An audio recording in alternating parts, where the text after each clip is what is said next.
आज सगळं जेवण तुमच्या आवडीचं बनवलं आहे. वाटाण्याची भाजी आणि श्रीखंडसुद्धा आणलं आहे. नाही, जास्त पैशाने नाही आणलं, थोड्याच पैशाने आणलं आहे. पुरणपोळी आणि जेवण झाल्यावर ताकसुद्धा आहे बरं का.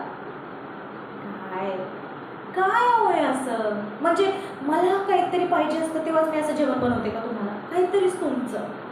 हं, म्हणजे मला काही पाहिजे नाही असं नाही. पण मी काय म्हणते, ते ना समोरच एक मोठी शाळा उभी केली आहे. आपण तिथं आपल्या ऋषीला घालूया का? नाही, आता जो शाळेत शिकतोय ती शाळा वाईट नाही आहे, पण चांगलं तरी असं काय आहे? तर त्या शाळेत घेतल्यावर त्याचं भविष्य चांगलं होईल तेवढंच. शिक्षण काय म्हणाला? शिक्षणाने काय होतं हे तुम्ही मला सांगताय. घ्या ना, श्रीखंड घ्या, घ्या ना. मी काय म्हणते, घालू ना आपण ऋषीला त्या शाळेमध्ये.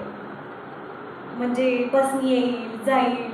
हां, पोळी हां, आणि इंग्लिश बोलेल तेवढाच. काय भाजी हां, आणि काय हो तुमचं? बोलते ना मी तुमच्यासोबत. काय आहे हे सारखं हे दे, ते दे? मला एवढंच सांगा, मी ज्या शाळेत म्हणते त्या शाळेत तुम्ही ऋषीला घालणार आहात की नाही घालणार आहे? नाही. घ्या, तुम्ही जेवण घ्या.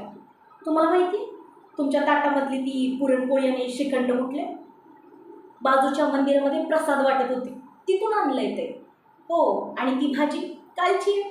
तीच पुरण पुरून रोज खातोय आपण. धसम्या झालाय तुम्हाला खायचा. खायचं, प्यायचं, मान खाली घालून जायचं ऑफिसला आणि परत यायचं. जेवल्याशिवाय काही सुचतच नाही तुम्हाला. तुम्हाला माहिती, तुमच्या शाळेतला पिऊन सुद्धा तुमच्यापेक्षा श्रीमंत आहे.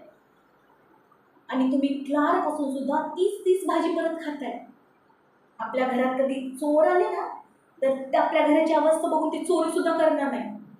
उलटं आपल्याला त्यांच्याकडून कर्ज मागावं लागेल. जेवा ना, तुम्ही नुसतं जेवतच बसा. जेवण झाल्यानंतर ते सगळे भांडे घासून ठेवा. आणि हां, ते ताकसुद्धा पिऊन टाका. तेवढंच करू शकता.